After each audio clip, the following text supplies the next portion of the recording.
I signed up for Uber Eats back when it was really gaining traction in 2021. I'd just gotten laid off from my previous job, and it seemed nearly impossible to find any other job quickly, so this was a bit of a risk that I hoped would work out. A couple months in, I was enjoying it enough, and it was paying me enough for me to keep with it. This happened just around a year after I started. I'd fallen into the habit of waking up late and staying up late, so I hadn't started working until around dinner time. By 11 p.m., I still hadn't made enough to be good for the night, so I continued on, taking pretty much any order that popped up. It was at 1 a.m. when an order came through that was interesting. It was a grocery order from a 24-hour 7-Eleven gas station. I still accepted it, but it was just odd to me that someone would need groceries from a gas station in the middle of the night.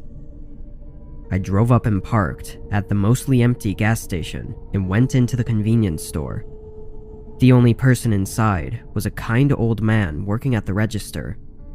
I picked up the bag from him and also got myself a cup of coffee for the road, then headed back to my car. I got in and situated myself before backing out and getting on the road for the final stretch of the drive. Only a moment after getting onto the main street though, I noticed a car's headlights right behind me. Mind you, this was very late and almost no cars were out, so I was sure I would have seen them before they were so close. After some thinking, I thought they must have been at the gas station, maybe parked on the side of the building, and pulled out as soon as I did. I drove along this same road for a while, reaching the edge of town, when I suddenly felt something wrong with my car. It was way bumpier than usual, and a loud kind of scraping sound was coming from the right side. After a minute from noticing this, it became a lot worse, so bad that I had to pull off to the side before the car would break down in the road.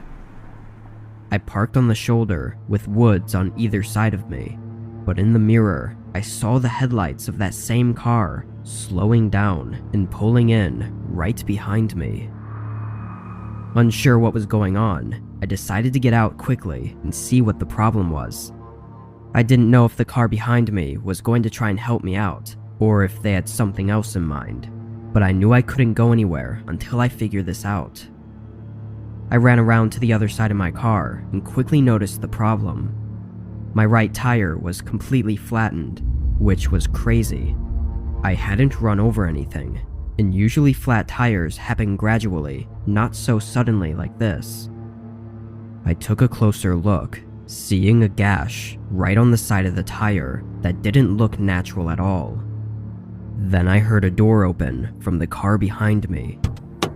A man stepped out and waved at me.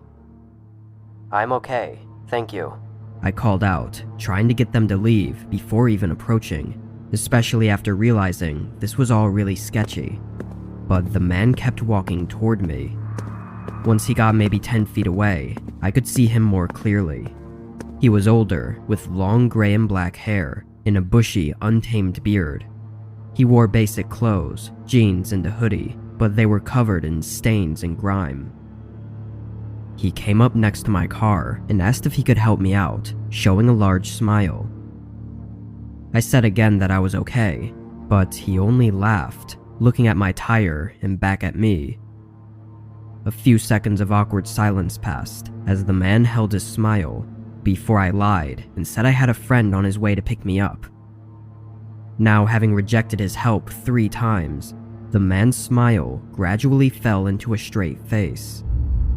He turned his body toward the car and very unnaturally looked around.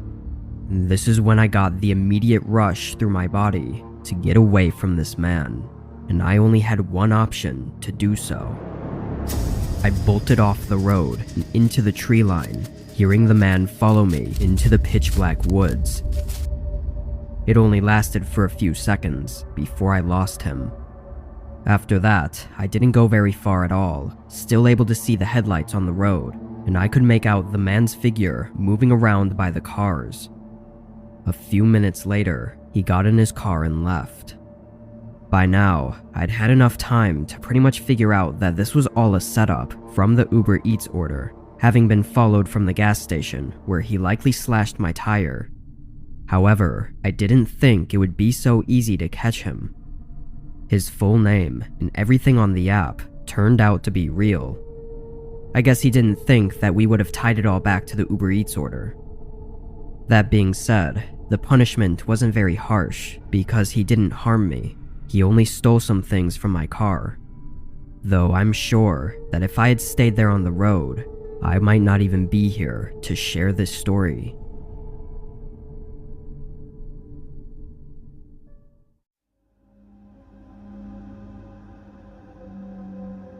I had some spare time this night, and having chugged a few coffees earlier in the day, I figured I'd use this energy to go out and make some money.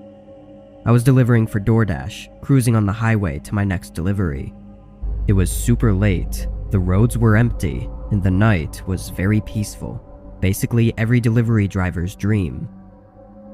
On my way there though, my phone started buzzing. It was the customer calling me, but before I had a chance to answer it, they hung up. Since it only rang for a couple seconds, I thought it must have been an accident, but in case not, I redialed their number. It rang for a while, but they didn't answer. I shook my head and blew it off, not thinking about it for the rest of the drive.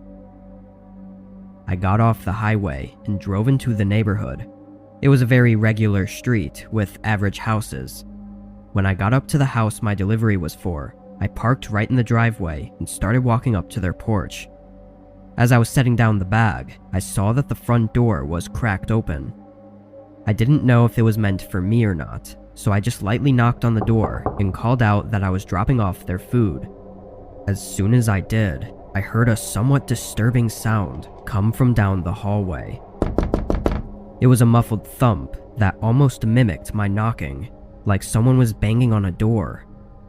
A bit shaken, I opened the front door wider and called out again.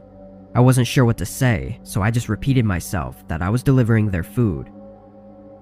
A few quiet moments went by, then I heard a door open from the back of the house, and a guy came around the corner. He looked distressed and bothered, but I couldn't tell if it was because of me or something else. The guy walked down the hall and right up to the doorway I was in, not saying a word as he started to reach for the bag. But that's when I heard those thumps again from down the hallway. I looked past him in confusion as he turned and looked as well, then quickly turned back and looked at me, recognizing that I heard it too. "Is everything okay?" I asked carefully. The sound echoed through the walls again as the man just kind of stared at me as if he were trying to think of what to do. "Why don't you bring the food inside for me?" he said, almost in a demanding tone. Nervously, I picked up the bag, but quickly realized how terrible of an idea this was. I felt threatened, like I had to follow him, but I also had a feeling that if I did, I wouldn't be making it out of there. In my hesitation, the guy's face showed he was even more bothered, angry even. He then reached out and grabbed the food right from my hands, then slammed the door in my face. Stunned, I stood there and listened as his footsteps went down the hallway and the thumping stopped. I couldn't do anything else at this point, so I hurried off the porch and got in my car. I ended my DoorDash after that one and ended up reporting the really disturbing scenario to the police. I think what ended up making me report it was that the man tried to get me to go inside his house. If not for that, I may have not felt there was enough evidence to get me to do anything. Unfortunately though, police informed me hours later that the man declined that anyone else was there and declined their request to search his home.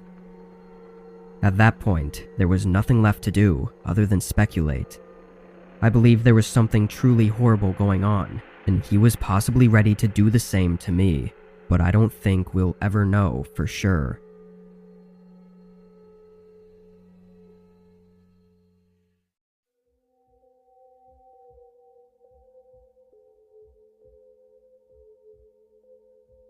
I used to deliver Chinese food for a local restaurant.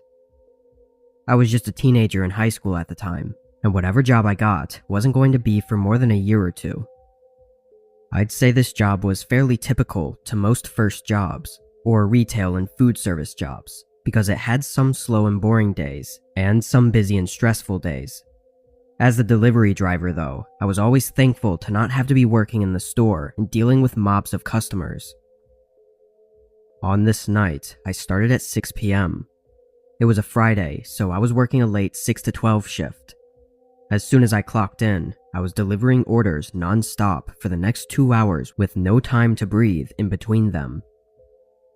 At 8, orders were slowing a bit, but I still had a few more to deliver before I could take my lunch, so I grabbed the 3 orders and set out to get them done before 9. The first one was close, but the next 2 were further out. This isn't uncommon, as our town isn't all packed together. I got to the second house and dropped it off, then headed out to the final stop. It was 10 minutes from where I was, and the tag said it wasn't paid for yet. All I was thinking about during this drive was the break I'd get afterward. Going back and forth for 3 hours straight tired me out more than usual this night. I pulled into the neighborhood and followed the GPS until I got to a back portion where the whole atmosphere quickly changed. I turned down a thin road of cracked pavement and potholes with barely visible small houses on the side, covered by the thick bushes and unkempt lawns. When the GPS told me I'd arrived, I stopped the car, but didn't see a house. I turned my brights on, and ever so faintly, I could see the outline of a small house pretty far from the road I was on. I then looked at the grass leading up to it, and realized there was actually a driveway. It was just engulfed in vines and tall grass. I would never have seen it if I hadn't seen the house first. Knowing I would be unable to even drive on it, I put the car in park and got out with the bag, then began to walk through the overgrown driveway. I couldn't believe how awful it was to walk through, and I couldn't imagine anyone letting their driveway get to this point. Getting closer though, I could see more of the house. It was very small, kind of like a trailer home, and looked to be in a matching condition to the driveway. Vines growing over the windows, and bushes covering every inch of the nearly decaying house. As I made my way up to the front door, I knew something was wrong. I knew it in my gut and in my head, but I was just some kid with a first job that was scared to lose it, so I felt like I had to do my job, which was to deliver the order to this address. I pushed all my bad feelings aside and knocked on the door. Right away, I heard footsteps coming up to the door. It opened, revealing a young lady behind it. At first, in the dim lighting, she looked very normal, and I felt a huge relief. But it only took a few more seconds to realize that her normal look was eerily out of place. With the house in this condition, there was no way she could be so well dressed and taken care of. As these thoughts scrambled through my head, she opened the screen door and said in a creepily calm tone, "Come in."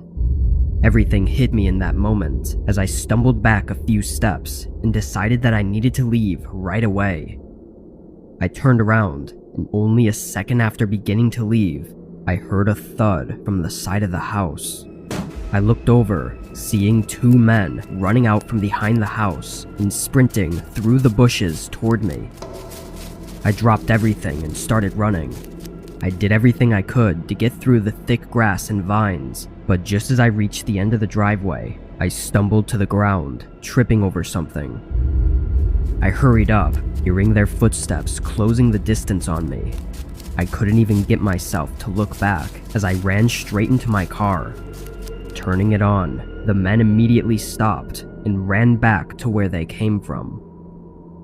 With my whole body still shaking from the adrenaline, I turned the car around and drove away. Of course, I let my boss know what happened, and he urged me to call the police and report it. I was really relieved to know he didn't care about the order, and only for my safety, which, looking back on it, it would have been horrible if it were any other way. Police interviewed me and my boss and did a whole investigation, ultimately unable to find any of the people. The property I was on, though, was actually state-owned, and the trespassing sign at the beginning of the road had been dug up and thrown into the tall grass. Their intentions are unknown, but it seems like the most obvious possibility is likely the answer. I just hope nobody else has to go through what I did, or if they do, I hope they can be as lucky as I was to get away.